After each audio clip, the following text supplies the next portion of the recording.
So ఈరోజు మన Saturday స్టోరీస్లో భాగంగా rural development in the context of VB G RAM G act 2025. So ఈ వికసిత్ భారత్ రూరల్ డెవలప్మెంట్ ప్రోగ్రామ్కి సంబంధించినటువంటి యాక్టివిటీస్. సో ఫస్ట్ మనం evolution of rural development strategies from 1950 to 2025 ఏ విధంగా ఉన్నాయో చూద్దాం. అంటే ఈ ఇవల్యూషన్ పర్స్పెక్టివ్లో కమ్యూనిటీ డెవలప్మెంట్తో మొదలైనటువంటి rural development programs digital and climate resilient livelihoods అనేటటువంటి పర్స్పెక్టివ్తో ప్రస్తుతం నడుస్తున్నాయి. సో ఇది ఈ 1950s స్ట్రాటజీ, అది 2025 వచ్చేటప్పటికి స్ట్రాటజీ ఈ రకంగా మారింది. అంటే ఈ డిజిటల్ ఓరియంటేషన్తో రూరల్ డెవలప్మెంట్. సో ఈ ఆస్పెక్ట్స్ అన్నిట్లో అంటే ఒక్కొక్క దశలో ఒక్కొక్క రకంగా రూరల్ డెవలప్మెంట్ స్ట్రాటజీస్ అనేవి మారుతూ వస్తున్నాయి. ఇప్పుడు కాన్స్టిట్యూషన్లో రూరల్ డెవలప్మెంట్ గురించి ఏముంది, సింపుల్గా చెప్పాలంటే it's a state subject. Rural development అనేది రాష్ట్ర జాబితాలో ఉన్నటువంటి అంశం. అలాగే డైరెక్టివ్ ప్రిన్సిపల్స్లో ప్రధానంగా రూరల్ డెవలప్మెంట్కి సంబంధించినటువంటి అంశాలు ఉంటాయి. అవి కాన్స్టిట్యూషన్లో మనం చదువుతాం. ప్రధానంగా మనకి గాంధీయన్ ప్రిన్సిపల్స్ అన్ని రూరల్ డెవలప్మెంట్ ఓరియంటేషన్లో ఉన్నటువంటి. And it is a de facto concurrent subject. De facto concurrent subject అంటే ఇది ఉమ్మడి జాబితాలో లేదు, కానీ కేంద్ర ప్రభుత్వం కూడా రూరల్ డెవలప్మెంట్కి సంబంధించినటువంటి అడ్మినిస్ట్రేషన్ చేస్తుంది. ఇప్పుడు there is a ministry of Panchayati Raj in the central government, అలాగే ministry of rural development in the central government. కేంద్ర ప్రభుత్వంలో 2 రకాల మంత్రిత్వాలు ఉన్నాయి. పంచాయతీరాజ్కి సంబంధించి, అలాగే గ్రామీణాభివృద్ధికి సంబంధించి 2 మంత్రిత్వాలు. అంటే రాష్ట్ర జాబితా అంశమైన కాంకరెంట్ సబ్జెక్ట్ లాగా కేంద్ర ప్రభుత్వం ట్రీట్ చేస్తుంది. యాక్చువల్గా కాంకరెంట్ సబ్జెక్ట్ కాదు. సో ఎందుకు కేంద్ర ప్రభుత్వం జోక్యం చేసుకుంటుంది అంటే రూరల్ డెవలప్మెంట్కి ఒక మార్గదర్శకం కల్పించడం కోసం. సో ఇవల్యూషన్లో మనకి first 1950s and 60s community development and state led planning అనేటటువంటి పర్స్పెక్టివ్తో ఉండేది. అంటే ఈ పర్స్పెక్టివ్లో ప్రధానంగా it was a top down planning. అంటే కేంద్ర ప్రభుత్వం ప్రణాళికలు రూపొందించి రాష్ట్ర ప్రభుత్వాల ద్వారా అమలు చేసి అండ్ లోకల్ గవర్నమెంట్ లెవెల్లో ఇంప్లిమెంట్ చేయించేది.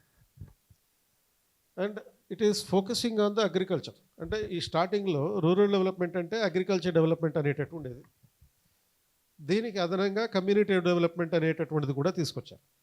కమ్యూనిటీ డెవలప్మెంట్ అంటే ప్రజల భాగస్వామ్యంతో అభివృద్ధి చేయడం. ప్రధానంగా 3 కార్యక్రమాలు ఈ ఫేజ్లో, ఫస్ట్ 10 years ఫేజ్లో మనం చూస్తాం. అంటే కమ్యూనిటీ డెవలప్మెంట్ ప్రోగ్రామ్ 1952, తర్వాత దీన్ని ఎక్స్టెన్షన్ చేస్తూ నేషనల్ ఎక్స్టెన్షన్ సర్వీస్ 1953, అలాగే 1951 మొదలైనటువంటి zamindari abolition which was implemented from the 1955-56. ఈ ల్యాండ్ రిఫార్మ్స్ అనేటటువంటివి మొదటి రాజ్యాంగ సవరణ ద్వారా 1951 తీసుకొచ్చారు. సో ఇది మొదటి దశ. సో రెండో దశకు వచ్చేటప్పటికి light 1960s and 70s production oriented green revolution phase అని ఉంటుంది. సో ఈ దశలో ఫోకస్ అనేది ఇంకా అగ్రికల్చర్ని హెచ్వైవి ద్వారా ఇంప్రూవ్ చేయడం, ప్రొడక్షన్ ఇంప్రూవ్ చేయడం, హై ఈల్డింగ్ వెరైటీ సీడ్స్ ద్వారా ఇంప్రూవ్ చేయడం అనేటటువంటి ఉద్దేశం.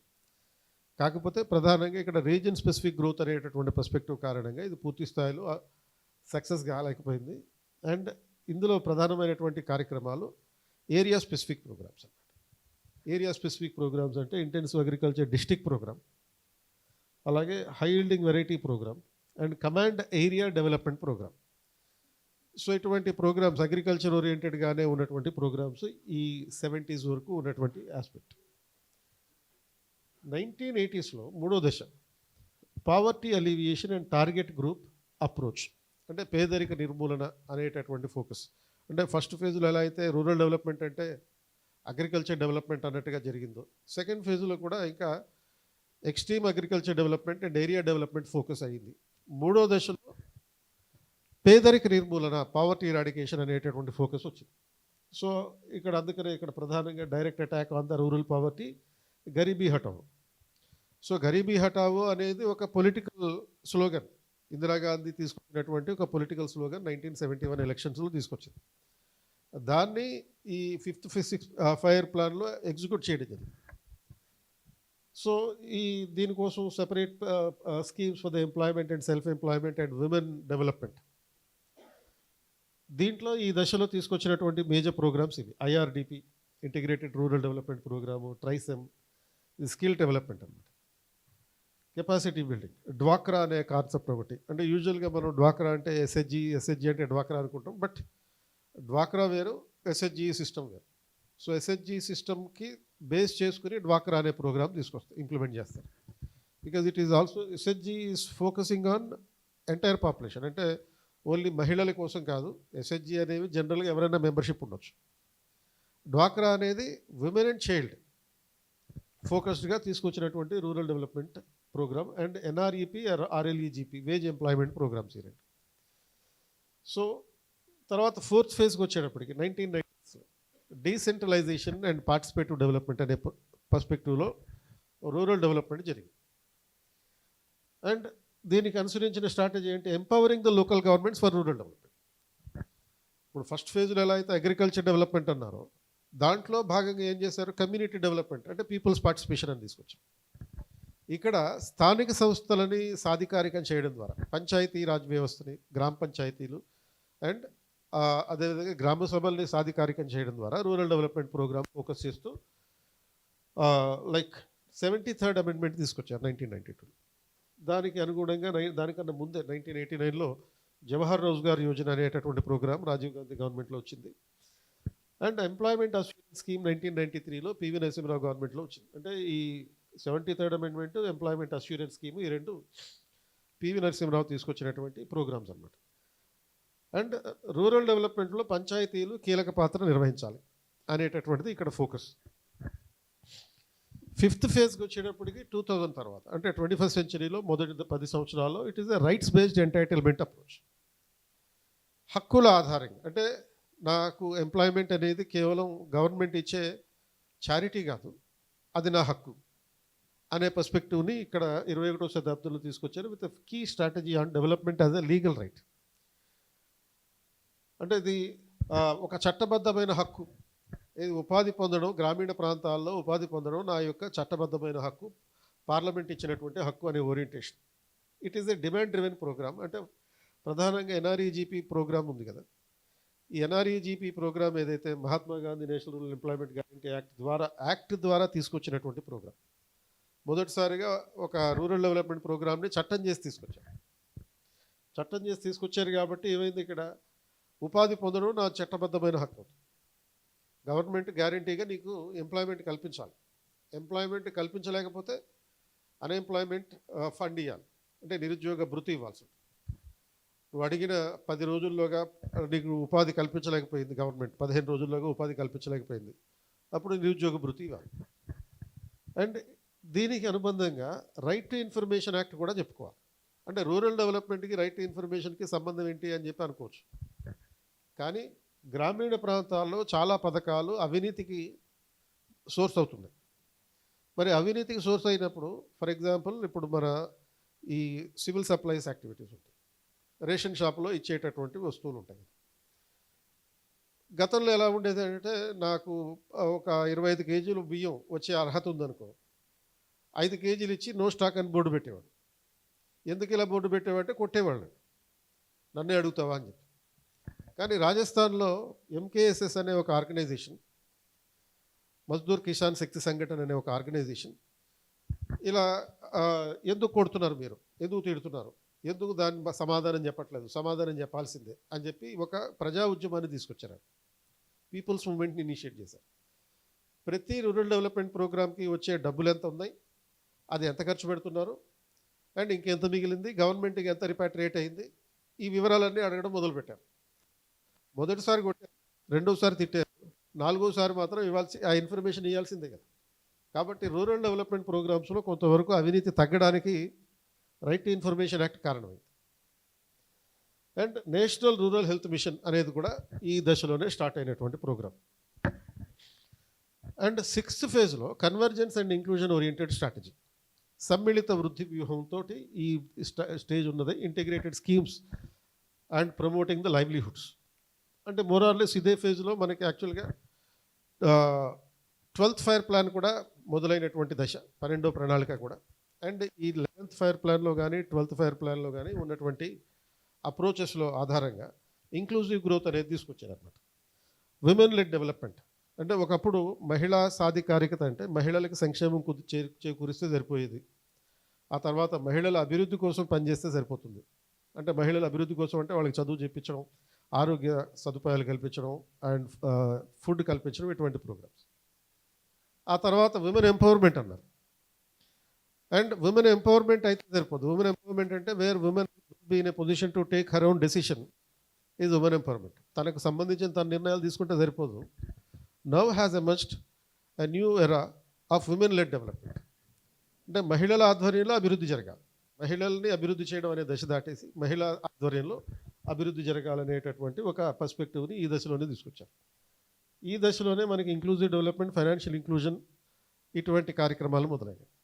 సమ్మిళిత వృద్ధి, అలాగే విత్త వనరులు అందరికీ అందుబాటులోకి వచ్చేటట్టు చేయడం కోసమే ఈ ప్రధాన్ మంత్రి జన్ధన్ యోజన లాంటి ప్రోగ్రామ్స్ స్టార్ట్ చేశారు. అంటే the objective of the Pradhan Mantri Jan Dhan Yojana is to achieve the financial inclusion. So ఈ national rural livelihoods machine 2011లో start అయింది.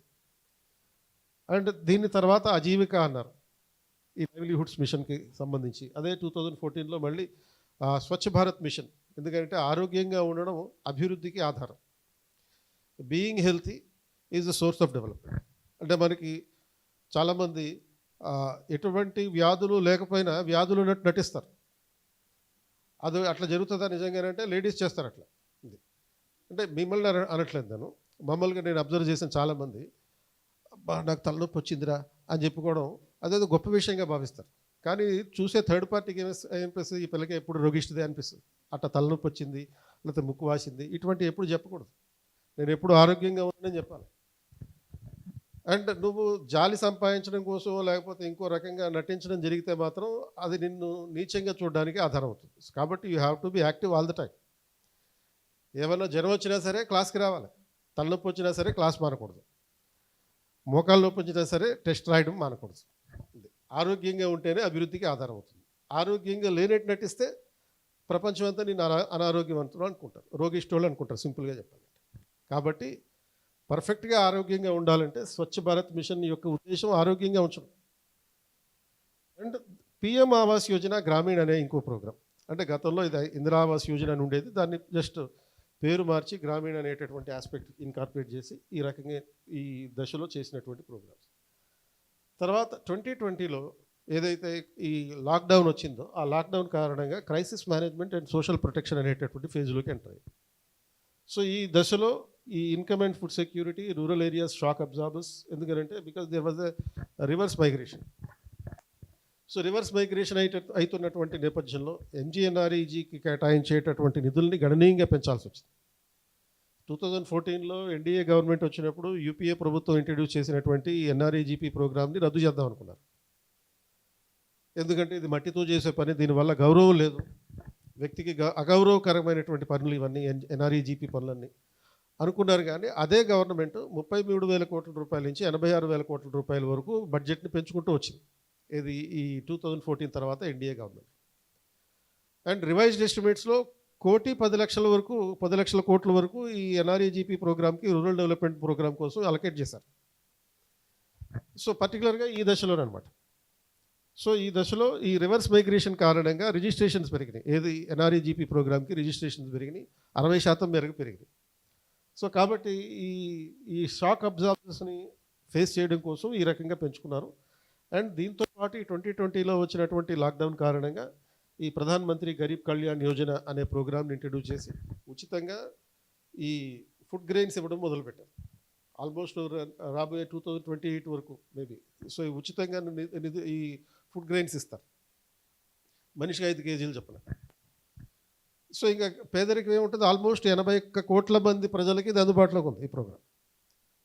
అంటే పేదరికం ఆల్మోస్ట్ లేకుండా చేసినట్టే లెక్క గ్రామీణ ప్రాంతాల్లో. అందుకనే 2025 బడ్జెట్లో మీరు చూస్తే పావర్టీ అనేది ఎంత 2% మాత్రమే ఉందని గవర్నమెంట్ అనౌన్స్ చేసింది. అండ్ ఆత్మనిర్భర్ ప్రోగ్రామ్ అనేది కూడా ఈ టైంలోనే స్టార్ట్ చేశారు, particularly to support the MSMEs, ఈ కుటీర చిన్న తరహా పరిశ్రమలన్నింటికీ సపోర్టింగ్గా. అలాగే ప్రధానమంత్రి గతి శక్తి రూరల్ కన్వర్జెన్స్ 2021 అనే ప్రోగ్రామ్ కూడా ఈ దశలోనే స్టార్ట్ అయినట్టుంది. తర్వాత 2023-25 మధ్యకాలం అనేది మరో దశ. ఇది ప్రజెంట్ ఫేజ్ అని చెప్పొచ్చు. Digital, climate resilient and livelihood focused phase ఉంటుంది. సో ఈ దశలో డిజిటల్ గవర్నెన్స్ అనేది పెరిగింది, ఎందుకంటే గ్రామీణ ప్రాంతాల్లో డిజిటైజేషన్ అనేది ఇంప్రూవ్ అయింది కాబట్టి. లాస్ట్ మైల్ కనెక్టివిటీ ఇంప్రూవ్ అయింది. చిట్ట చివరిన ఉన్నటువంటి గ్రామానికి కూడా ఇంటర్నెట్ ఫెసిలిటీస్ అందుబాటులోకి వచ్చినాయి. ఎందుకంటే ఆల్మోస్ట్ 99% విలేజెస్లో ఎలక్ట్రిసిటీ సప్లై అనేది సాధ్యమైంది. ఎప్పుడైతే ఎలక్ట్రిసిటీ సప్లై అనేది సాధ్యమవుతుందో ఇంటర్నెట్ కూడా అందుబాటులోకి వస్తుంది. అంటే ఎలక్ట్రిసిటీ సప్లై లేకుండా నువ్వు ఇంటర్నెట్ ఇవ్వడం కష్టం. కాబట్టి 99% విలేజెస్కి before 2014 it was only 60% villages. 60% గ్రామాలకు మాత్రమే ఎలక్ట్రిసిటీ అందుబాటులో ఉండేది. ఇప్పుడు అది 99%కి రీచ్ అయింది. ఇప్పుడు రీసెంట్గా పవన్ కళ్యాణ్ కూడా ఒక గ్రామంలో, ఒక ట్రైబల్ గ్రామంలో ఎలక్ట్రిసిటీ ఫెసిలిటీ కల్పించడం అంటే ఓన్లీ లైన్లు వేసి ఇగో మీకు కరెంట్ వచ్చిందని చెప్పడం కాదు, ప్రతి ఇంటికి ఒక లైటు, ఒక ఫ్యాను కూడా చెప్పాడు. సో ఈ రకంగా ఆల్మోస్ట్ 100% ఎలక్ట్రిసిటీ కనెక్టివిటీ అనేది ఏర్పడింది. దానివల్ల ఇంటర్నెట్ కనెక్టివిటీ ఏర్పడింది. ఇంటర్నెట్ చీప్ అయింది కూడా. కాబట్టి డిజిటల్ ఇండియా మిషన్ అనే దానికి సంపూర్ణత లభించింది. అండ్ ఈ దశలో ఇంప్లిమెంట్ చేసినటువంటి ప్రోగ్రామ్స్ ఇవి. లఖ్పతి దీదీ ఇనిషియేటివ్. ప్రతి ఎస్హెచ్జి మహిళని లక్షాధికారి చేయాలి. దీదీ అంటే అక్క, లక్షాధికారి అక్క అని పిలుస్తాం అన్నమాట. Aspirational blocks program 2023, aspirational states program, aspirational district program and ఇప్పుడు ఆస్పిరేషనల్ బ్లాక్స్ ప్రోగ్రామ్ కూడా ఇంప్లిమెంట్ చేస్తున్నారు, అంటే మండలాలని. అండ్ తర్వాత నమో డ్రోన్ దీదీ ప్రోగ్రామ్ 2024లో స్టార్ట్ అయినటువంటి ప్రోగ్రామ్. అంటే ఎస్హెచ్జి మహిళలకి డ్రోన్లను ఆపరేట్ చేసేటటువంటి శిక్షణ ఇచ్చి, ఆ డ్రోన్లు కొనుక్కోవడానికి ఒక 20 లక్షల వరకు లోన్ ఇచ్చి, అండ్ వ్యవసాయం చేయడానికి ప్రెసిషన్ అగ్రికల్చర్ పర్పస్ కోసం ఈ డ్రోన్స్ ఉపయోగిస్తారు రూరల్ డెవలప్మెంట్లో భాగంగా. సో ఈ ప్రోగ్రామ్స్ అన్నీ ప్రస్తుతం ఇంప్లిమెంట్ అవుతున్నటువంటి కార్యక్రమాలు. అండ్ ప్రజెంట్ ఇది. సో ఇప్పుడు ఈ సంవత్సరం చివరిలో 2025 చివరిలో, అంటే డిసెంబర్కి, ఈ program Viksit Bharat guarantee for Rozgar and Ajeevika machine.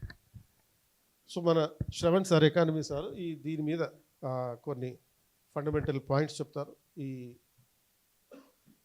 G Ramji అనేటటువంటి programme. Good morning to all of you. The theme of today's Saturday story is to speak about rural development with special focus on VG Ramji, which was earlier called MG Narega. So the focus is rural development, Gramina Abhiruddhi. Okay, ఎంతమంది గ్రామాల నుంచి ఉన్నారమ్మా ఈ క్లాస్లో? ఊళ్ళ నుంచి, rural areas. Okay, there are few people from villages. Remaining are from California, Washington DC. So వినే ఉంటారు గ్రామం అని చెప్పి, విలేజ్ అని చెప్పి. I think you might have heard. Okay, so బేసికల్గా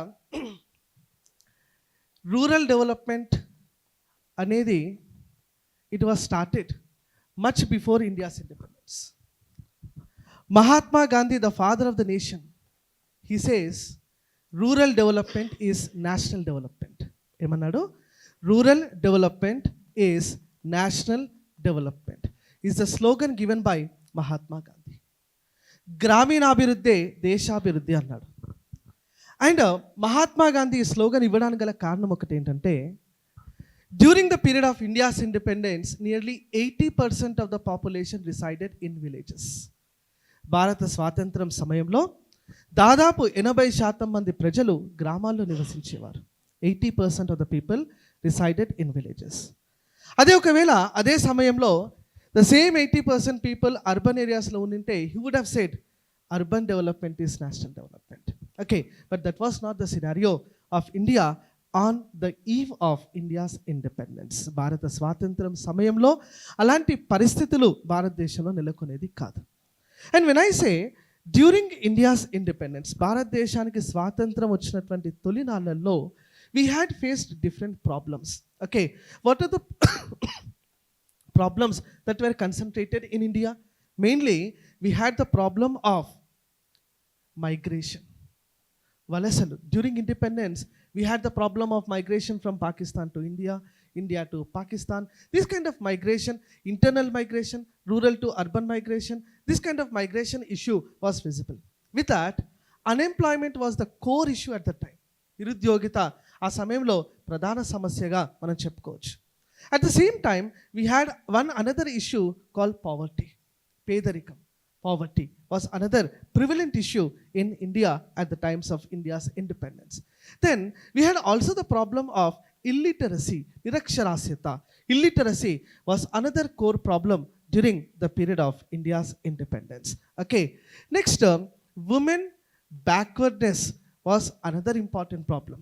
మహిళలు వెనుకబాటుకు గురయ్యేవాళ్ళు. Okay, women backwardness.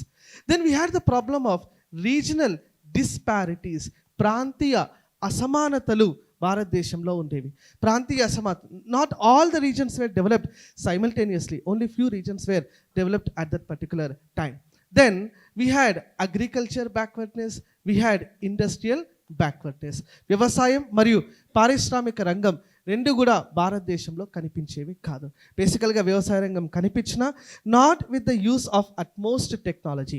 Farmers use to work lot from day to evening, but the output was very minimal at that particular point. Clear all of you?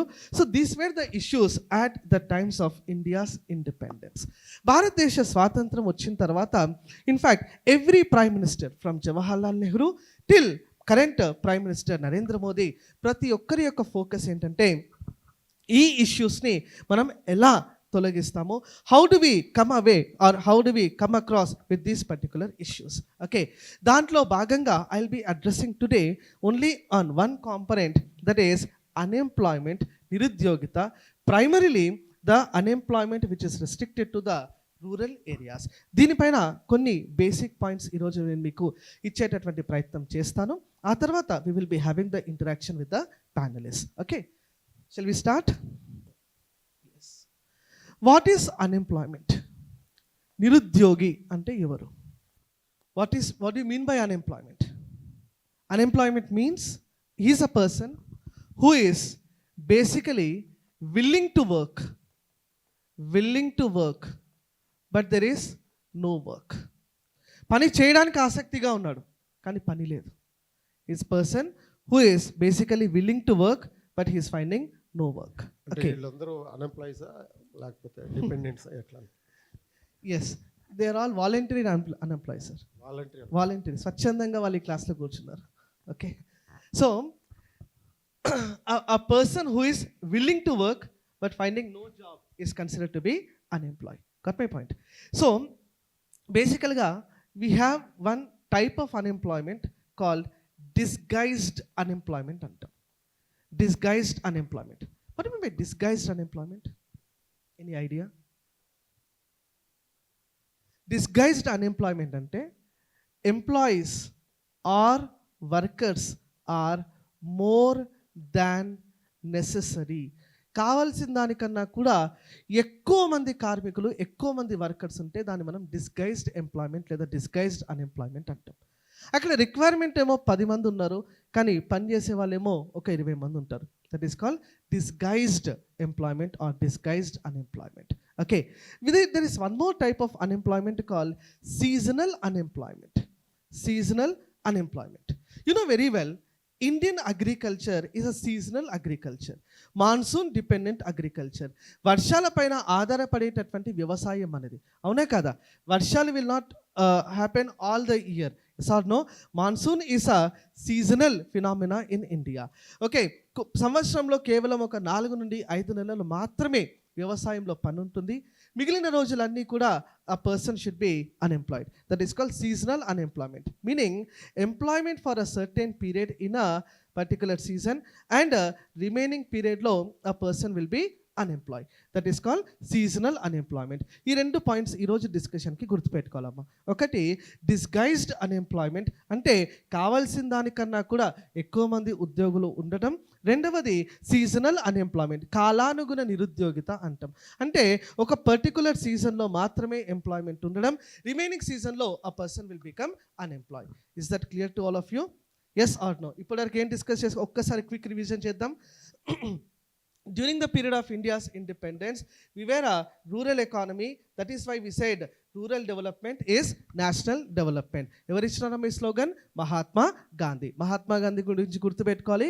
ఈరోజు 1 o'clock వరకు మహాత్మా గాంధీ మనల్ని వదిలేడు. Okay, so next point, during the period of India's independence what was the scenario of Indian economy? We have understood. Next, our focus was unemployment. That is, 2 types of unemployment we have discussed. One is disguised unemployment, another one is the seasonal unemployment. Okay, with this knowledge let us enter into our another set of discussion. Okay, ఇప్పుడు గ్రామాలలో ఏదైతే నిరుద్యోగిత సమస్య ఉందో, ప్రధానంగా వ్యవసాయ కూలీలకు, రైతులకు ఏదైతే నిరుద్యోగిత సమస్య ఉందో, ఆ నిరుద్యోగిత సమస్యను ఎలా పరిష్కరించాలి? How do we solve the problem of unemployment primarily associated with the rural workers, that too mainly the farmers. Okay, so basically if you observe like KP sir have just now said, community development program was the initial program started in India. This community development program was started on October 2nd 1952. ఎప్పుడు start అయిందమ్మా ఈ programme? October 2nd 1952. ఈ community development programme 1952లో start అయ్యడానికి ప్రధాన కారణం ఏంటంటే, to provide some minimum facilities in the rural areas. గ్రామాలలో కనీస సదుపాయాలు కల్పించాలి. ఓకే, మినిమం ఫెసిలిటీస్ అంటే గ్రామాల్లో ఏమేమి ఉంటాయి?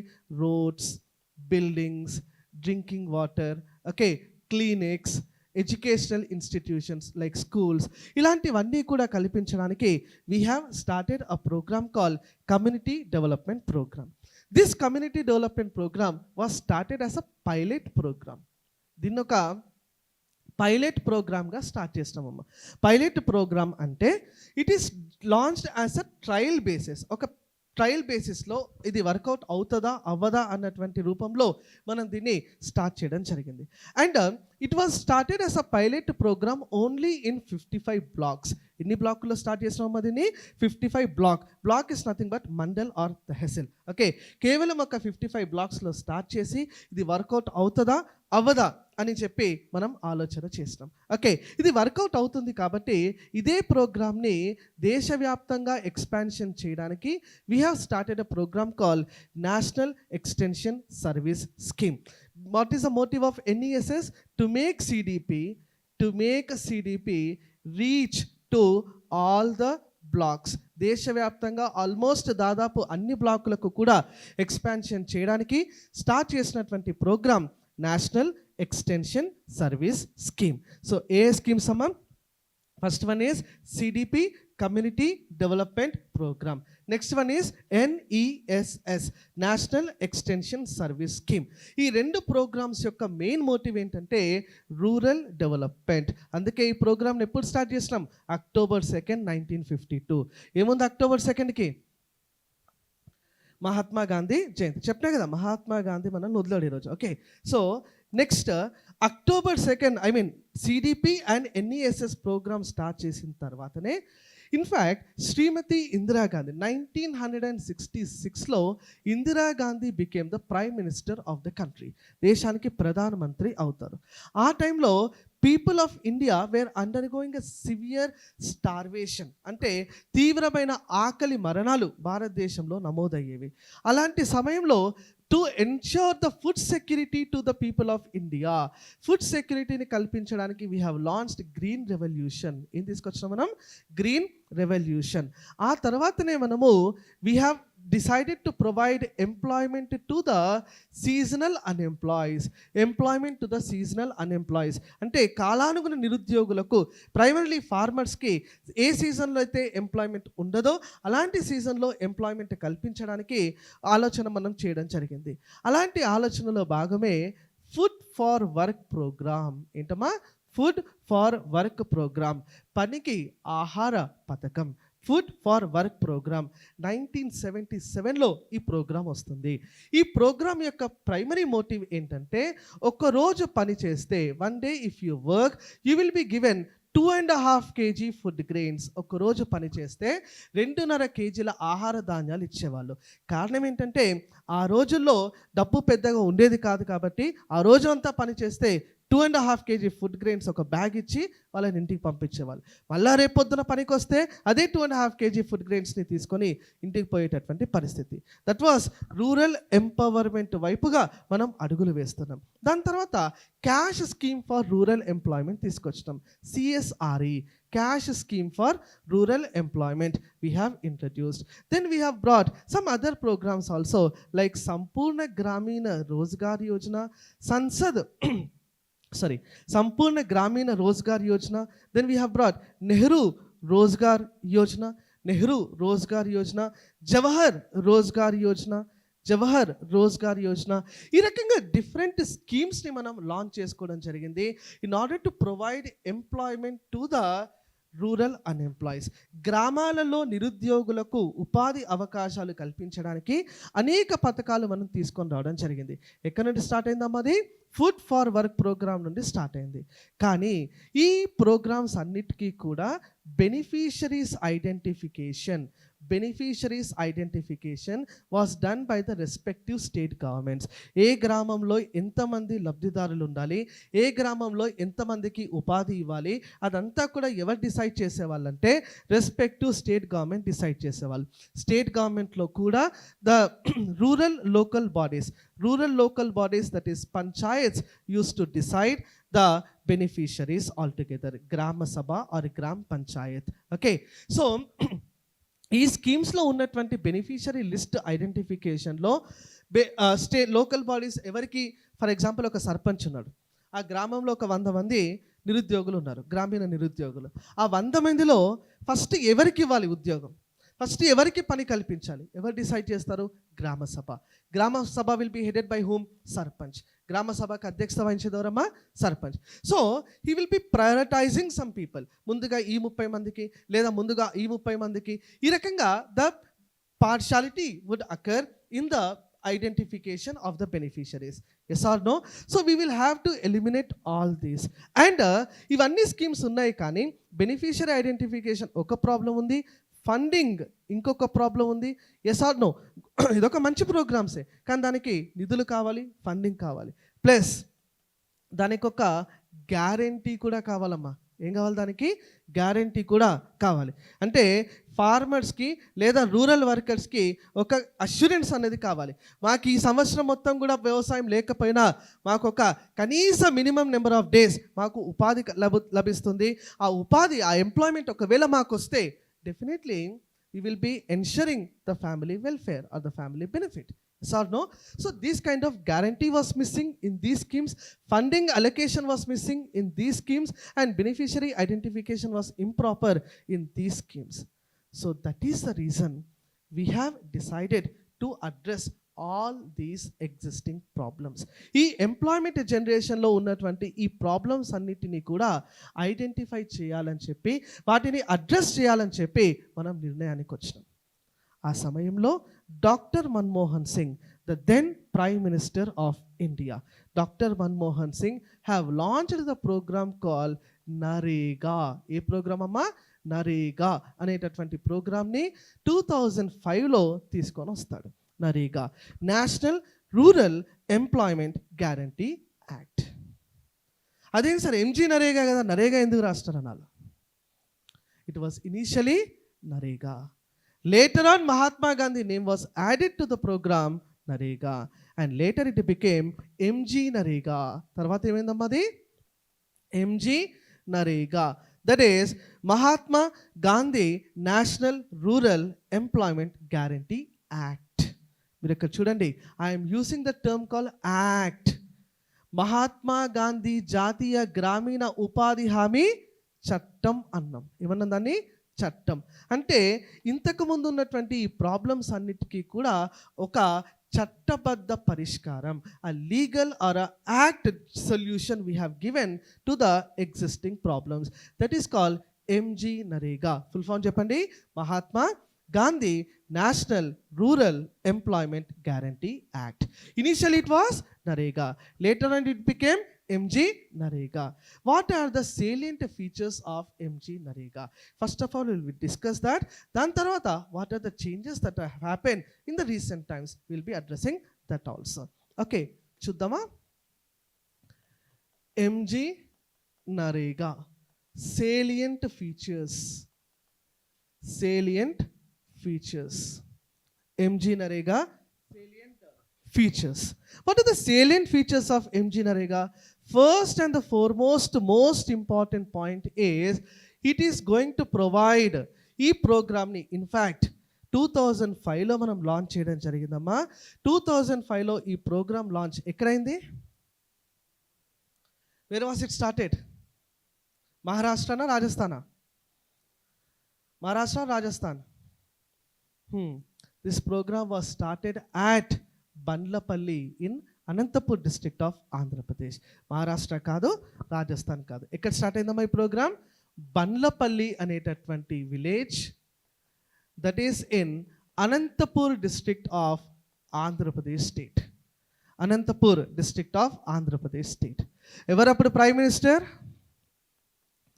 Prime minister was doctor Manmohan Singh. Okay, what are the provision? In fact ఈ ఇనాగ్రల్ సెరమనీకి శ్రీమతి సోనియా గాంధీ కూడా హాజరవుతారు. The then chief minister of Andhra Pradesh YS Rajasekhar Reddy have also attended for the same programme. Okay, ఈ ఎంజీ నరేగా ప్రోగ్రామ్ యొక్క స్పెషాలిటీ ఏంటంటే to provide 100 days employment in the rural areas. To provide 100 days employment in the rural areas. Compulsory 100 రోజుల ఉపాధి అన్నది మనం గ్రామాలలో కల్పించాలి. Okay, plus every beneficiary ఎవరు ఉండాలి? బెనిఫిషరీ ఎవరు ఉండాలంటే any adult member of the rural household. ఎవరుంటారమ్మా బెనిఫిషరీగా? Adult member of the rural household. గ్రామీణ కుటుంబంలో ఎవరైతే పెద్ద ఉంటారో వాళ్ళనే మనం బెనిఫిషరీగా ఐడెంటిఫై చేస్తాము. Is that clear to all of you? Beneficiary should be the adult member of the rural household. Okay, this was the UPSC 2020 prelims question. 2020 UPSCలో ఇదే వన్ లైనర్ క్వశ్చన్ అడిగినారు. The beneficiary of MG NREGA should be A, any member of the rural household. B, any young member of the rural household. C, any adult member of the rural household. D, no such a condition. Correct answer would be any adult member of the rural household. Is that clear to all of you? Next, every beneficiary కి ఒక job card ఇస్తామమ్మా. Every beneficiary ఎవరెవరైతే select అవుతారో వాళ్ళందరికీ కూడా ఒక job card ఇస్తారు. Okay, గ్రామాలలో ఆ జాబ్ కార్డ్ ఉంటే జాబ్ కార్డ్ వచ్చిన తర్వాత after receiving the job card with in 15 డేస్లో ఎంప్లాయ్మెంట్ అనేది చూపించాలి. జాబ్ కార్డ్ వచ్చినాక ఎన్ని రోజుల్లో ఉపాధి కల్పించాలి? 15 రోజుల్లో 15 డేస్లో employment should be provided. Is that clear to all of you? And everyday wages should not be less than ₹100. ప్రతిరోజు వేతనం everyday salary should not be less than ₹100. This is the provision of MG NREGA. ఎన్ని రోజుల్లో ఉపాధి కల్పించాలి? 15 డేస్లో. Total ఎన్ని days ఇవ్వాలి? 100 days. Job card వచ్చినాక ఎన్ని డేస్లో ఉపాధి కల్పించాలి? 15 days. What should be the everyday salary? Should not be less than ₹100. ₹100 కన్నా తక్కువ ఉండడానికి అవకాశం లేదు. Is that clear? Next who will be identifying the beneficiaries? Beneficiary identification ఎవరు చేస్తారమ్మా? చెప్పిన ఇంతకుముందా మీకు? Who will be identifying the beneficiary? Gram sabha or gram panchayat. Gram sabha or gram panchayat will be identifying the beneficiaries of MG NREGA. Okay, next one బెనిఫిషరీస్లో 1/3 షుడ్ బి డెఫినెట్లీ ఉమెన్. బెనిఫిషరీస్లో 1/3 should be definitely women. 1/3 of the beneficiaries ఖచ్చితంగా మహిళలే ఉండాలి. అదొక కండిషన్. ఓకే, నెక్స్ట్ ఇక్కడ మనకు salary ఎంత అని చెప్పినాం? ₹100 పర్ డే. ₹100 per day. ఈ సాలరీని ఇన్ఫ్లేషన్ ప్రకారం అడ్జస్ట్ చేయాలన్నా చేయొద్దా? చేయాలి. Because as the prices increases, as the cost increases, as the purchasing power increases, there wages should also enhance. Yes or no? అందుకోసమే ఇక్కడ పెట్టినటువంటి కండిషన్ ఏంటంటే ఎంజీ నరేగాలో శాలరీని టైం టు టైం రివైజ్ చేయాలి. It should be revised from time to time. ఎలా revise చేయాలంటే we should revise them according to the CPI-AL, consumer price index agriculture labourer అనేటటువంటి ఫార్ములాని యూజ్ చేసి we should B enhancing the salary. CPI is the measure of inflation. ఇన్ఫ్లేషన్ని calculate చేయడానికి వాడేటటువంటి ఒక పద్ధతిని మనం సిపిఐ అని అంటాము. సిపిఐ అంటే సిపిఐ అంటే కన్జ్యూమర్ ప్రైస్ ఇండెక్స్, బ్రాకెట్లో ఏం రాసినాం? Agriculture labourer. Is that clear to all of you? I will do quick revision again. చూడండి ఏం చెప్పినాం. ఈ స్కీమ్ ఎప్పుడు స్టార్ట్ అయిందమ్మా? ఎంజీ నరేగా 2005లో. ఎక్కడ స్టార్ట్ అయింది? బండ్లపల్లి, ఆంధ్రప్రదేశ్. ప్రైమ్ మినిస్టర్ అప్పుడు ఎవరు? డాక్టర్ మన్మోహన్ సింగ్. దేని ఉద్దేశం ఏంటి? 100 days ఎంప్లాయ్మెంట్ కల్పించాలి. బెనిఫిషరీస్ ఎవరు ఉండాలి? Any adult member of the rural household. బెనిఫిషరీకి ఏమి ఇస్తాం మనం? జాబ్ కార్డ్ ఇస్తాము. జాబ్ కార్డ్ వచ్చినాక ఎన్ని డేస్లో ఎంప్లాయ్మెంట్ ఇవ్వాలి? 15 daysలో ఎంప్లాయ్మెంట్ ఇవ్వాలి. ఎవ్రీడే వేజెస్ ఎంత ఉండాలి? 100 rupeesకి తక్కువ ఉండకూడదు. బెనిఫిషరీ ఐడెంటిఫికేషన్ ఎవరు చేస్తారు? గ్రామాలే చేస్తారు. బెనిఫిషరీస్లో ఎంతమంది మహిళలు ఉండాలి? 1/3 should be women. Okay, next ఈ సాలరీ రివిజన్ ఎలా చేస్తాము? According to the inflation adjustment, that is through CPI-AL, consumer price index agriculture labourer. Still here it is clear to all of you? Yes or no? Yes. Next ఇదే MG నరేగాలో another important point ఏంటంటే MG NREGA వర్కర్స్కి work location should be within 5 kilometer radius. MG NREGA వర్కర్స్కి work location ఎంత దూరంలో ఉండాలమ్మా? 5 kilometer రేడియస్లో ఉండాలి. Okay, ఒకవేళ work is more than 5 kilometer, 5 kilometers దాటి ఒకవేళ ఎంజీ నరేగా ఎంప్లాయీస్కి వర్క్ లొకేషన్ ఉన్నది అని అంటే దెన్ 10% వేజెస్ని ట్రావెల్ అలవెన్స్గా ఇవ్వాల్సి ఉంటుంది. 10% of the wages should be provided as the separate travel allowance. Okay, next MG NREGA work ప్లేసెస్లో ఖచ్చితంగా క్రెచ్ ఫెసిలిటీస్ అనేవి ఉండాలమ్మా. Crèche is nothing but a baby care facilities, because the women also do work there. That is the reason some minimal baby care facilities should be provided at the workplace. Okay, ఇక్కడ ఎలాంటి వర్క్స్కి మనం use చేస్తాము MG NREGA వర్కర్స్ని? ఎలాంటి వర్క్స్కి use చేస్తామంటే mainly for the construction activities లేదా any kind of infrastructure development provisions of the programmes of the country. Infrastructure development, ఉదాహరణకు గ్రామ్ సడక్ యోజన కడుతున్నాం. గ్రామ్ సడక్ యోజన అంటే ఏంటి? రూరల్లో రోడ్స్ కట్టడం.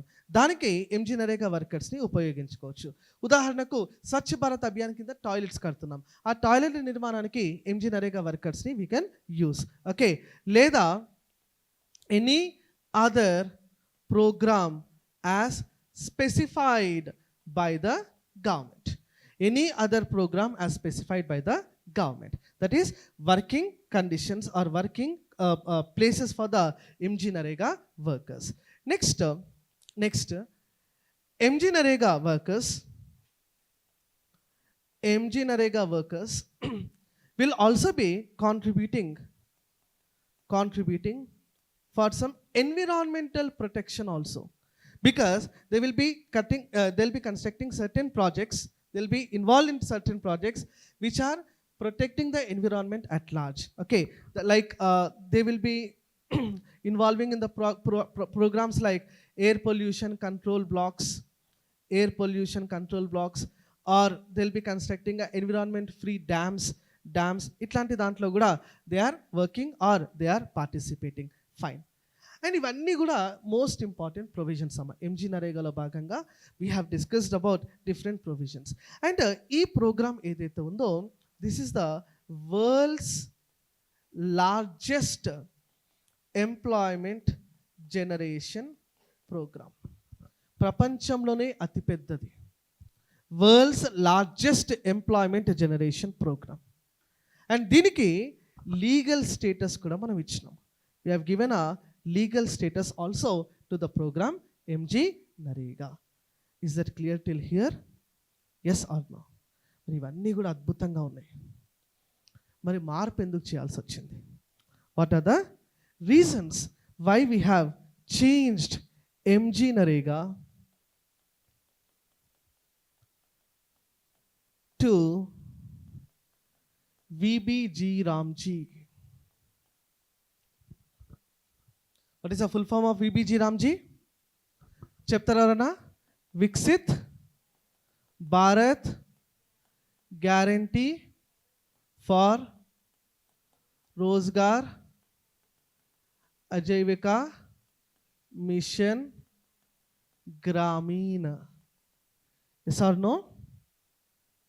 అండ్ మోర్ ఓవర్ దీన్ని జీ రామ్జీ అని కూడా అంటున్నాము, దీన్ని గ్రామీణ్ అని కూడా అంటున్నాము.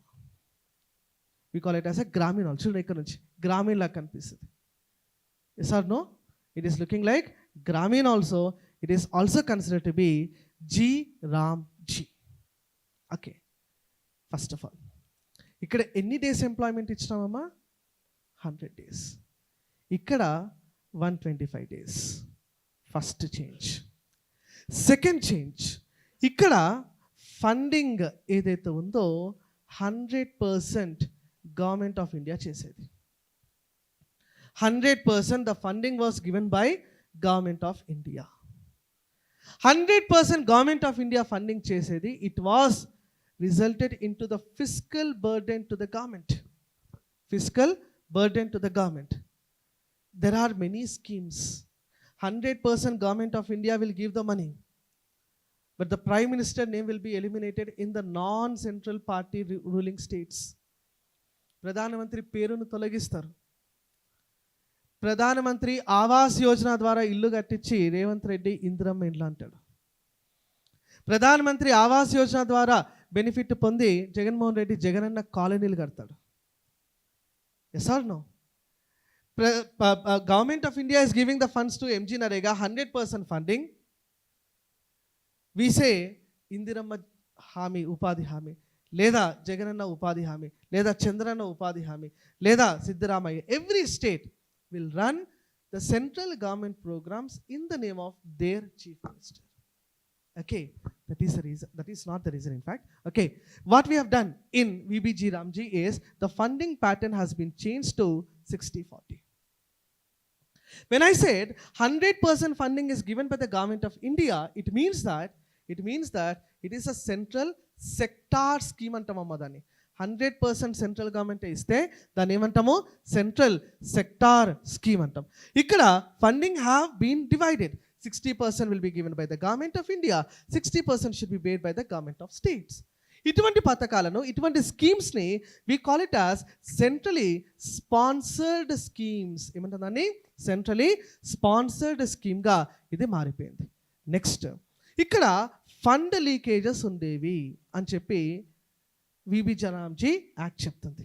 ఫండ్ లీకేజెస్ అంటే బేసికల్గా government of India for example ఒక విలేజ్లో 1 కోటి రూపాయల నిధులు కేటాయించింది అనుకోండి. లెట్ సపోజ్ ఒక బ్లాక్కి some 1 crore rupees funds has been sanction. ఈ 1 crore rupee మొత్తం కూడా బెనిఫిషరీస్కి ఇవ్వాలి. కానీ 1 కోటి రూపాయలు మొత్తం కూడా బెనిఫిషరీస్కి ఇవ్వకుండా కేవలం ఒక 70 లక్షల రూపాయలు 60 లక్షల రూపాయలు మాత్రమే ఖర్చు పెట్టేవాళ్ళు. So there is a direct leakage of the funds. That issue will also be addressed here. Okay, fund leakage issue will be addressed. Next, MG నరేగాలో అవసరం ఉన్నా లేకపోయినా ఉపాధి కల్పన చేసి, ఎందుకంటే ఉపాధి కల్పన చేయకపోతే నిరుద్యోగ భృతి ఇవ్వాలి. Understand? If there is no employment provided for 100 days, we should provide the unemployment allowance also. అందుకోసం అని చెప్పి గ్రామ సభ ఏం చేసేదంటే అక్కడ అవసరం ఉన్నా లేకపోయినా కావాలని రోడ్డు డ్యామేజ్ చేసి రోడ్డు కట్టించేవాళ్ళు. So the priorities was not taken into consideration. Under VBG Ramji, the priorities will be properly monitored. Priorities ఏవైతే ఉన్నాయో వాటిని సక్రమంగా పర్యవేక్షణ చేస్తాము అని చెప్పి విబిజీ రామ్జీ చెప్తుంది. నెక్స్ట్ వన్ ఇక్కడ ఈ 100 days ఎంప్లాయ్మెంట్ ఏదైతే ఎంజీ నరేగాలో ఇచ్చినామో ఆ 100 days ఎప్పుడైతే ఆ కార్డు మీద అనౌన్స్ చేస్తారో అప్పుడు మాత్రమే పొందుతారు. ఫర్ ఎగ్జాంపుల్ అక్టోబర్ నుంచి ఫిబ్రవరి వరకు 100 daysని యూటిలైజ్ చేసుకోమని ఆ కార్డు మీద ఉంటుంది. అలాంటి సమయంలో అక్టోబర్లోనే నాకు ఒక పంట, నేను ఒక రైతును అనుకోండి, అక్టోబర్లో I have got my job card, అక్టోబర్లో నాకు పొలం పని పడింది. So I will B deliberately missing the job opportunity. Here there is a provision of the escape clause. ఏ క్లాస్ ఉందమ్మా ఇక్కడ? Escape clause. అంటే మీరు ఆ 100 days ఎంప్లాయ్మెంట్ని లేదా 125 days ఎంప్లాయ్మెంట్ని you can delay also. Escape clause అంటే nothing but you can delay the opportunity also.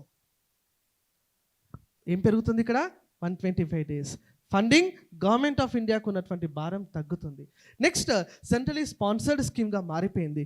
Fund allocation, fund మానిటరింగ్ని ఖచ్చితంగా మనం చూస్తాము, లీకేజెస్ని మనం ఎలిమినేట్ చేస్తాము. Priorities will be given utmost importance. ఇక్కడ ప్రయారిటీస్కి ఇంపార్టెన్స్ అన్నది ఇచ్చేవాళ్ళు కాదు, సర్పంచ్ ఏది డిసైడ్ చేస్తే అదే ప్రోగ్రామ్. ఓకే, ఇక్కడ ఎస్కేప్ క్లాస్ అంటే you can delay the existing provisions. అంటే మీకు ఏదైతే వర్క్ డేస్ ఇచ్చినారో అవి మాత్రమే కాకుండా అదర్ డేస్లో కూడా మీరు ఎంప్లాయ్మెంట్ పొందేటటువంటి ఒక అవకాశాన్ని ఇక్కడ కల్పించడం జరిగింది. So this is the main differences between MG NREGA and VBG Ramji. Okay, ఇప్పుడు రీసెంట్ టైమ్స్లో లాస్ట్ 2 weeks నుంచి కూడా మనకు జరుగుతున్నటువంటి debate, it is not a problem. There are 2 problems associated here. One is the problem that is states are given the fiscal burden. ఇది first problem. రాష్ట్రాలు కూడా ఆ భారాన్ని భరించాలి. ఓకే, స్టేట్స్ ఫిజికల్ బర్డెన్ అంటే రాష్ట్రాలపై భారం అనేది పెరుగుతుంది.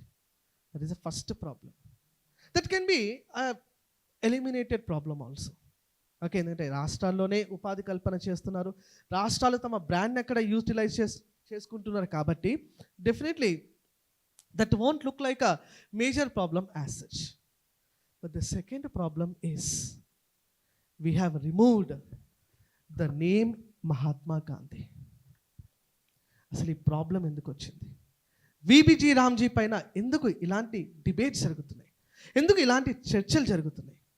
వాటన్నిటినీ కూడా మనము నెక్స్ట్ సెషన్లో అడ్రస్ చేద్దాం. Will be addressing everything in detail in our next panel discussion. So మీరు ఇక్కడ ఫండ్ లీకేజెస్ అన్నారు. సో దీనికి 2013లో ఒక అడిషన్ సార్ ఒక సిఏజీ రిపోర్ట్ కూడా వచ్చింది. అంటే 2013లోనే, అంటే ఎప్పుడు యూపీఏ గవర్నమెంట్ ఉన్నప్పుడే కంట్రోలర్ అండ్ డాక్టర్ జనరల్ ఇచ్చినటువంటి ఒక రిపోర్ట్లో he was saying that MGNREGP is like a mother of all the corruption. The report was saying it is the mother of all corruption. అన్ని రకాల అవినీతికి ఇది మాతృక లాంటిది. సో సుమారుగా 1,00,000 కోట్ల రూపాయల వరకు దీంట్లో కరప్షన్ జరిగింది. And there were some case studies also being provided in this report. అంటే ఈ కేస్ స్టడీస్లో ఏం చెప్పారంటే, ఒక కేస్ స్టడీ ఏం చెప్తుందంటే, స్టార్టింగ్లో అంటే 2005-06లో ఇది స్టార్ట్ చేసినప్పుడు ఆల్మోస్ట్ ఒక 5-6 సంవత్సరాల వరకు రెగ్యులర్గా జీతాలు ఇచ్చేవారు కాదు. 15 రోజులకు ఒకసారి జీతాలు ఇవ్వాలి. కొత్త చట్టంలో 15 రోజులు కాకుండా 1 week ఒకసారి జీతాలు ఇస్తామని చెప్తున్నారు. సో 15 రోజులకు ఒకసారి జీతాలు ఇవ్వాలని పెట్టినా కానీ ఇచ్చేవారు కాదు. ఏం చెప్పేవారంటే, అంటే అప్పట్లో ఓన్లీ 20% కన్నా తక్కువ మంది జనాభాకి మాత్రమే బ్యాంకింగ్ సదుపాయాలు అందుబాటులో ఉండేవి రూరల్ ఏరియాస్లో. కాబట్టి పోస్ట్ ఆఫీసుల ద్వారా డబ్బులు డిస్ట్రిబ్యూట్ చేస్తారు. ఒక పోస్ట్ మ్యాన్ మధ్యప్రదేశ్లో ఒక జిల్లాలో ఒక పోస్ట్ మ్యాన్ ఏం చేశాడంటే, డబ్బులు వచ్చినా కానీ 6 నెలలకు ఒకసారి డబ్బులు వచ్చాయి, 15 రోజులకు ఒకసారి జీతాలు ఇవ్వాలి, 6 నెలలకు ఒకసారి గవర్నమెంటే డబ్బులు ఇచ్చేది. ఈ పోస్ట్ మ్యాన్ 6 నెలలకు ఒకసారి డబ్బులు వచ్చినా కానీ వాటిని డిస్ట్రిబ్యూట్ చేయకుండా సుమారుగా 1,50,00,000 వరకు వడ్డీకి తిప్పుకోవడం మొదలుపెట్టాడు. సొంత డబ్బులుగా ఉపయోగించుకునేవాడు. ఎవరన్నా వచ్చి అడుగుతుంటే నా డబ్బులు వేయాలంటే ఇంకా గవర్నమెంట్ పంపలేదని. అంటే ఇక్కడ ఓన్లీ పోస్ట్ మ్యాన్ ఒకటే ఇదంతా చేస్తే కుదిరే పని కాదు. లోకల్ బ్యూరోక్రాట్స్ కూడా ఇన్వాల్వ్ అయినారు, లోకల్ పాలిటీషియన్స్ అంటే ఈ సర్పంచులు వాళ్ళు కూడా ఇన్వాల్వ్ అయ్యారు. అంటే మీనింగ్ ఏంటి, ఇది ఒక ఆర్గనైజ్డ్ కరప్షన్గా మారింది, ఒక వ్యవస్థీకృత అవినీతిగా మారిందన్నమాట. అంటే local bureaucracy, local politicians, local post office branches, అలాగే ఒకవేళ ఏదైనా ఒక గ్రామంలో బ్యాంకులు ఉంటే ఆ బ్యాంక్ బ్రాంచ్ మేనేజర్లు, వీళ్ళందరూ. అండ్ మోర్ ఓవర్ ఎన్ఆర్ఈజీపీ అనే ప్రోగ్రామ్ ఇంప్లిమెంటేషన్ ఎలా జరుగుతుందని చెప్పి ప్రతి 6 నెలలకు ఒకసారి ఒక సోషల్ ఆడిట్ నిర్వహించాలి. సోషల్ ఆడిట్ అంటే సామాజిక తనిఖీ అంటారు తెలుగులో. అది నిర్వహించాలంటే ప్రతి 6 నెలలకు ఒకసారి ఒక మండలంలో ఉన్నటువంటి ఇంప్లిమెంటేషన్ అంతా ఏ విధంగా జరుగుతుందో, ఇందాక చెప్పిన రైట్ టు ఇన్ఫర్మేషన్ యాక్ట్ దీనికి సంబంధించిందని చెప్పాం కదా, ఆ రైట్ టు ఇన్ఫర్మేషన్ యాక్ట్ ఆధారంగా రికార్డులు తీసుకోవాలి. రికార్డులు తీసుకుని ఏదైనా ఒక ఎన్జిఓ ఒక మీటింగ్ పెట్టి యాక్చువల్గా ఏం జరిగింది, వాస్తవంగా రికార్డుల్లో ఏం చూపించారు అంటే ఒక 50 లక్షలు పెట్టి ఒక కల్వర్ట్ కట్టారని చెప్పి రికార్డులు చూపిస్తారు. రికార్డులు చూపించిన తర్వాత ఎన్జిఓ వాళ్ళు ఏం చేస్తారంటే ఆ రికార్డు తీసుకుని ఎక్కడైతే కల్వర్ట్ కట్టారని చెప్పారో అక్కడికి వెళ్ళి రాసుకుంటారు, ఉందా లేదా కల్వర్ట్. తీరా చూస్తే కల్వర్ట్ లేదు అక్కడ. దీన్ని మనం ఏమంటాం, గోస్ట్ ప్రాజెక్ట్స్ అన్నట్టు. కాకెత్తుకుపోయింది, దెయ్యం ఎత్తుకుపోయింది. ఆ విషయాన్ని బహిరంగంగా మండల స్థాయిలో సమావేశం పెట్టి అనౌన్స్ చేస్తారు. ఇది ఇక్కడ కల్వర్ట్ కట్టామని చెప్పారు కానీ కట్టలేదు. అలాగే వర్కర్స్కి జీతాలు ఇస్తారు కదా, ఆ జీతాలు ఇచ్చినప్పుడు అందరి పేర్లు రాసుకుని జాబ్ కార్డ్స్ ఆధారంగా, ఈ అటెండెన్స్ రిజిస్టర్ ఆధారంగా అందరికీ ఇంతంత జీతాలు ఇచ్చామని చెప్తారు. కానీ ఆ గ్రామాల నుంచి వలస వెళ్ళిపోయిన వాళ్ళు, చచ్చిపోయిన వాళ్ళ పేర్లు కూడా ఈ అటెండెన్స్ రిజిస్టర్లో రాసి జీతాలు ఇచ్చినట్టుగా చూపించుకుంటారు. ఇప్పుడు యాదయ్య అనేవాడు 10 రోజులు వర్క్ చేశాడు అనుకో, వాడు 1 మంత్ పని చేసినట్టుగా చూపించి వాడితో ఎలుముద్ర వేయించుకుని 1 మంత్ జీతం ఇచ్చినట్టుగా అక్కడ రాసి 10 రోజులు జీతం ఇచ్చి 20 రోజులది వాళ్ళు పెట్టుకుంటారు. అప్పుడు ఈ సమావేశంలో, సోషల్ ఆడిట్ సమావేశంలో ఏం చేస్తారంటే అనౌన్స్ చేస్తారు, ఈ యాదయ్యకి 30 రోజులు జీతం వచ్చింది, 30 రోజులు ఇటు 100 రూపాయలు అని అనగానే అక్కడ యాదయ్య ఉంటాడు మీటింగ్లో. యాదయ్య లేస్తాడు వెంటనే, సార్ నాకు 30 రోజులు ఇవ్వలేదు 10 రోజులు ఇచ్చారని చెప్తాను. నువ్వే కదా సంతకం పెట్టావు, వాళ్ళు ఏలు ముద్రేసి నువ్వే కదా అని అక్కడ ప్రూఫ్ ఉంటుంది. కానీ లీగల్గా ఏమీ చేయలేం, కానీ సోషల్గా ఆబ్లిగేషన్ క్రియేట్ చేయడం ఈ సోషల్ ఆడిట్ యొక్క ఉద్దేశం. 10 మంది ముందు పరుగు పోయింది కదా. కాబట్టి ఏం చేస్తారు, నువ్వు 30 రోజుల్లోగా నువ్వు మింగేసిన 20 రోజుల జీతం మళ్ళీ రీపే చేయాలి అని కమిట్మెంట్ తీసుకుంటారు. కానీ ప్రాబ్లం ఏంటంటే ఇంత ఆదర్శంగా ఉంది సోషల్ ఆడిట్ సిస్టమ్, కానీ ఇది ఎక్కడా కూడా కండక్ట్ చేయలేదు. సోషల్ ఆడిట్లు కండక్ట్ చేయడం అనేటటువంటి ప్రక్రియ జరగట్లేదు. ఈ విబిజీ రామ్జీలో కంపల్సరీ చేశారు, సోషల్ ఆడిట్ అనేటటువంటిది కంపల్సరీ అబ్లిగేషన్ చేశారు. సో ఇట్లా ఒక పొలిటికల్ ఇష్యూస్ ఉన్నాయి, తర్వాత బ్యూరోక్రటిక్ ఇష్యూస్ ఉన్నాయి, అలాగే ఈ ఫండింగ్ ఇష్యూస్ ఉన్నాయి దీంట్లో ఈ ఎంజీఎన్ఆర్ఈజీపీలో. అంతేకాకుండా దీని నుంచి ఇక్కడికి ట్రాన్స్ఫర్మేషన్ రావడానికి ముఖ్య కారణం ఏంటంటే గ్రామీణ నేపథ్యం అనేటటువంటిది పూర్తిగా మారిపోయింది. ఇప్పుడు లాస్ట్ 20 ఇయర్స్లో 2005 నుంచి 25 మధ్యకాలంలో రూరల్ ఇండియా ప్రొఫైల్ అనేటటువంటిది పూర్తిగా మారిపోయింది. అండ్ ప్రధానంగా మనం చూస్తే అగ్రికల్చర్ మీద డిపెండ్ అయ్యే వాళ్ళ సంఖ్య తగ్గిపోయింది. అలాగే గ్రామాల్లో ఉండే వాళ్ళ సంఖ్య తగ్గిపోయింది, గ్రామాల సంఖ్య తగ్గిపోతుంది. ఎందుకని గవర్నమెంట్ ఏమో అర్బనైజేషన్ మీద ఫోకస్ చేస్తుంది, both central government and state governments. గ్రామాలని పట్టణాలుగా మారుస్తున్నారు. సపోజ్ మన తెలంగాణలో కూడా మున్సిపాలిటీలని జిహెచ్ఎంసీలో కలపడం, మున్సిపాలిటీ పరిధిలో కొన్ని గ్రామాలు ఉంటాయి మళ్ళీ, అవి కూడా కార్పొరేషన్లు అయిపోతాయి. ఇది ఒక ట్రెండ్ నడుస్తుంది, గత 10 సంవత్సరాల నుంచి నడుస్తున్న ట్రెండ్. అలాగే గ్రామాలు ఏదైనా పట్టణానికి దగ్గరగా ఉన్నాయనుకో, దానికి అర్బన్ మిషన్ అని పేరు పెట్టి ఈ రూరల్ అర్బన్ మిషన్ ద్వారా ఆ గ్రామాలని మళ్ళీ అర్బన్ ఏరియాస్గా మార్చేసే ప్రయత్నం గవర్నమెంట్ చేస్తుంది. స్మార్ట్ సిటీస్ ద్వారా ఏదైతే డెవలప్మెంట్ సాధిస్తామో స్మార్ట్ విలేజెస్ అనే ప్రోగ్రామ్ కూడా పెట్టి వాటిని కూడా ఎలివేట్ చేసేస్తున్నారు, అర్బన్ ఏరియాస్గా కన్వర్ట్ చేస్తున్నారు. కనెక్టివిటీ పెరిగింది, రూరల్కి అర్బన్కి కనెక్టివిటీ పెరిగింది. ఎందుకని ఈ ప్రధాన్ మంత్రి గ్రామ్ సడక్ యోజన అనే ప్రోగ్రాం కారణంగా కనెక్టివిటీ పెరిగింది. అర్బనైజేషన్ రూరల్ ఏరియాస్లో కూడా పెరిగిపోతుంది, గ్రామాల్లో ఎవడో ఉండట్లేదు. హస్బెండ్స్ తర్వాత కొడుకులు వీళ్ళందరూ వేరే చోట్లకి వెళ్ళిపోతున్నారు, లేడీస్ అందరూ అగ్రికల్చర్ చేస్తున్నారు. దాన్ని ఏమన్నారు, ఫెమినైజేషన్ ఆఫ్ అగ్రికల్చర్ అన్నారు. అంటే ఫెమినైజేషన్ గతంలోనూ ఉండేది, గవర్నమెంట్ దీనికి ఒక ఎకనామిక్ సర్వే రిపోర్ట్ రూపంలో రికగ్నైజేషన్ చేసింది. సో ఈ రకమైనటువంటి కారణాల వల్ల గ్రామీణ ముఖ చిత్రం మారిపోయినటువంటి, రూరల్ ప్రొఫైల్ మారిపోయినటువంటి నేపథ్యంలో దీనికి పెద్ద రిలవెన్స్ లేదు. కాబట్టి జీ రామ్జీ అనేటటువంటి ఈ కార్యక్రమం తీసుకొచ్చారు. సో ఈ ప్రోగ్రాంలో ప్రధానంగా మీరు గుర్తుపెట్టుకోవాల్సిన పాయింట్స్ ఇవి సార్ చెప్పినటువంటి ఎంప్లాయ్మెంట్ సీలింగ్ అనేది 125 రోజులకు పెంచారు. అలాగే centralise decision making and convergence with local governments including the gram sabha. తర్వాత లైవ్లీహుడ్ అండ్ అసెట్ ఓరియంటేషన్. కేవలం డిమాండ్ డ్రివెన్ ఎంప్లాయ్మెంట్ కల్పించడం మాత్రమే కాదు, అడిగినప్పుడు ఉపాధి ఇవ్వడం అనేటటువంటిది మాత్రమే కాకుండా దానివల్ల ఒక అసెట్ క్రియేషన్ అనేది జరగాలి. అండ్ ప్రధానంగా ఇది natural resources management, agriculture, allied activities, rural infrastructure, livelihood, skill linked works, వీటి మీద ఫోకస్ చేస్తూ ఈ జీ రామ్జీ యాక్ట్ అనేటటువంటిది ఎంఫసైజ్ చేస్తుంది. సో దీనికి సంబంధించిన ఇంకా వేరే ఫీచర్స్ ఏమైనా ఉన్నాయి సార్? ఎస్, ఇంకా విబీజీ రామ్జీ ఇంకా అమల్లోకి రాలేదు కాబట్టి there are still discussions going on sir. దీనిపైన ఎలాంటి మార్పులు చేర్పులు చేయాలి, what are the changes that are to be undergone in the VBG Ramji.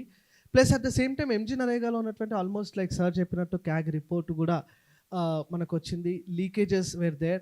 Okay, but ఒకటి ఏంటంటే unemployment allowance was also given sir. MG నరేగాలో నిరుద్యోగ భృతి ఇచ్చేవాళ్ళు. Unemployment allowances used to be provided. Unemployment allowance అంటే ఒకవేళ ఈ 100 డేస్కి ఎంప్లాయ్మెంట్ కల్పించకపోతే, if we are not able to provide employment for 100 days, then unemployment allowance will be given. Okay, plus at the same time welfare schemes, existing welfare schemes ఏవైతే ఉన్నాయో ఆ welfare schemes అన్నీ కూడా they will be directly associated. అంటే direct connect అన్నది, direct reach అన్నది ఈ MG NREGA బెనిఫిషరీస్కి మనం ఇచ్చేవాళ్ళం. సో దానిపైన ఒక క్లారిటీ ఇంకా రావాల్సింది. అన్ఎంప్లాయ్మెంట్ అలవెన్స్ ఒకటి, ప్లస్ అదర్ వెల్ఫేర్ స్కీమ్స్కి సంబంధించినటువంటి డైరెక్ట్ రీచ్ ఒకటి. These 2 things are to be addressed through the VBG Ramji.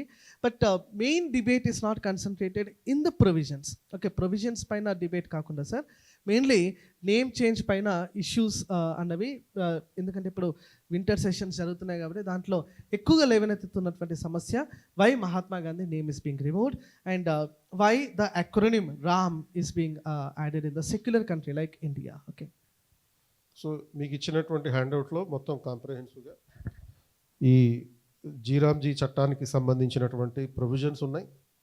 అదేవిధంగా 1950 నుంచి ఇంప్లిమెంట్ చేసినటువంటి సుమారుగా ఒక ప్రతి రూరల్ డెవలప్మెంట్ ప్రోగ్రామ్ ఇన్కార్పొరేట్ చేశారు అండ్ 3 దశల్లో డివైడ్ చేసి ఇవ్వడం జరిగింది. అలాగే focus of rural development in India since 2020, ప్రత్యేకించి 2020 తర్వాత మన రూరల్ డెవలప్మెంట్ ప్రోగ్రామ్స్ యొక్క దృక్పథం అనేది మారింది. అండ్ ఆ మారినటువంటి పద్ధతులు ఏ విధంగా ఉన్నాయి అండ్ అప్పటి నుంచి ఇంప్లిమెంట్ చేసినటువంటి ప్రోగ్రామ్ యొక్క స్ట్రాటజీ ఏంటి, అండ్ ఇప్పుడు ఇందాక నేను చెప్పినటువంటి changing strategy are approaches to the rural development over a period of 8 phases, 8 దశల్లో గ్రామీణాభివృద్ధి వ్యూహాలు ఎలా మారినాయి and rural development in India failure, గ్రామీణాభివృద్ధి పథకాల వైఫల్యం. సో ఈ పాయింట్ మెయిన్స్లో చాలా ఫ్రీక్వెంట్గా అడుగుతున్నటువంటి question. Why despite the implementation of a series of rural development programme every programme has been a failure. ఆ ఫెయిల్యూర్స్కి రీజన్స్ ఏంటి? ఇప్పుడు చెప్పినటువంటి కొన్ని అంశాలు, పొలిటికల్ రీజన్స్ ఉన్నాయి, బ్యూరోక్రటిక్ రీజన్స్ ఉన్నాయి, అలాగే పీపుల్స్ రీజన్స్ ఉన్నాయి, టాప్ డౌన్ ప్లానింగ్ అనే ప్రాబ్లం ఉంది, people are not interested to participate in the planning, ఇటువంటి ఇష్యూస్ అన్నీ ఉన్నాయి. ఆ ఇష్యూస్ చెప్పాము అక్కడ. అదేవిధంగా ఎప్పుడైతే ఇష్యూస్ చెప్తావో you are also suppose to suggest the way forward, ఆ వే ఫార్వర్డ్ కూడా సజెస్ట్ చేయడం జరిగింది. అండ్ తర్వాత application of the emerging technologies, ఇది పేపర్ 1లో అడగవచ్చు. రూరల్ డెవలప్మెంట్ లో టెక్నాలజీ ఎటువంటి ఎమర్జింగ్ టెక్నాలజీస్ను ఉపయోగించవచ్చు అనే అంశాన్ని కూడా ఇవ్వడం జరిగింది. పేపర్ 3లో కూడా అటువంటి అంశం ఆస్పెక్ట్ ఇంకార్పొరేట్ చేయొచ్చు ఎస్ఎన్టీలో భాగంగా. లైక్ డిజిటల్ టెక్నాలజీస్ దేనికి ఉపయోగించవచ్చు, ఆర్టిఫిషియల్ ఇంటెలిజెన్స్, ఇందాక మనం అనుకున్నటువంటి ఈ డ్రోన్ దీదీ అనే programme, it's nothing but application of artificial intelligence operated drones technology in the agricultural activity and for the women empowerment. So ఆ టెక్నాలజీస్, డిఫరెంట్ టెక్నాలజీస్ గ్రామీణ ప్రాంతాల్లో ఏ రంగాల్లో అప్లై చేయొచ్చు, ఎడ్యుకేషన్లో కానీ, అగ్రికల్చర్లో కానీ, విమెన్ ఎంపవర్మెంట్లో కానీ, ఇటువంటి ఆస్పెక్ట్స్ ఒక 10 పాయింట్లు ఇవ్వడం జరిగింది. And finally there was a table showing the comparison between MNREGA programme అలాగే జీరామ్జీ ప్రోగ్రామ్. సో ఈ ఎంజీ నరేగా ప్రోగ్రాము అది మరేగా అయిపోయింది కాబట్టి ఇప్పుడు ఈ వికసిత్ భారత్ కొత్తగా వచ్చినటువంటి ప్రోగ్రామ్కి కంపారిటివ్ ఎలిమెంట్స్, మోస్ట్లీ ఈ కంపారిటివ్ ఎలిమెంట్స్ మీద ప్రిలిమ్స్లో క్వశ్చన్ అడగచ్చు, లేకపోతే మెయిన్స్లో కూడా క్వశ్చన్ అడగచ్చు. అంటే ఈ వీటన్నిటి మీద అవగాహన ఉంటే ఏ పేపర్లో వచ్చినా మీరు ఆన్సర్ రాయొచ్చు.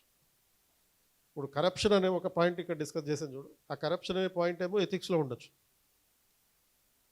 MGNREGP was a mother of all the corruption. Do you agree అనే టైప్లో, లేకపోతే ఒక చిన్న కేస్ స్టడీ చెప్పాను నేను, అటువంటి కేస్ స్టడీ నేపథ్యంలో ఒక ఎథిక్స్ పేపర్లో క్వశ్చన్ అడగచ్చు.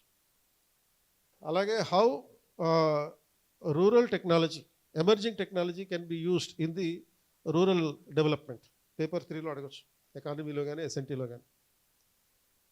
అలాగే గవర్నెన్స్లో కూడా ఈ క్వశ్చన్స్ రావచ్చు. Reasons for the failure of the rural development గవర్నెన్స్లో అడుగుతారు. Despite implementing a series of rural development programs have proved to be a failure, and if your optional happens to be public administration, దాంట్లో కూడా అడగచ్చు. PSARలో కూడా ఒక unit ఉంటుంది rural డెవలప్మెంట్కి సంబంధించి, అక్కడ ఉండొచ్చు. సోషాలజీలో అడగచ్చు. అండ్ డైరెక్ట్గా ఇక what are the provisions of the G రామ్జీకి యాక్ట్ అనేటటువంటి అంశాన్ని సోషల్ ఇష్యూస్లో భాగంగా కూడా అడగచ్చు. సో నెక్స్ట్ సెషన్లో విల్ బి హ్యావింగ్, సో ఈ ప్యానల్ డిస్కషన్ ఉంటుంది వికసిత్ భారత్ జీరామ్జీకి అనేటటువంటి అంశం మీద. సో ద ప్యానల్ డిస్కషన్ ఈరోజు special guest Shri Poreddy Kishore Reddy, who's known for his UPSC rank 327 in 1995. Presently he is working in the BJP as a spokesperson.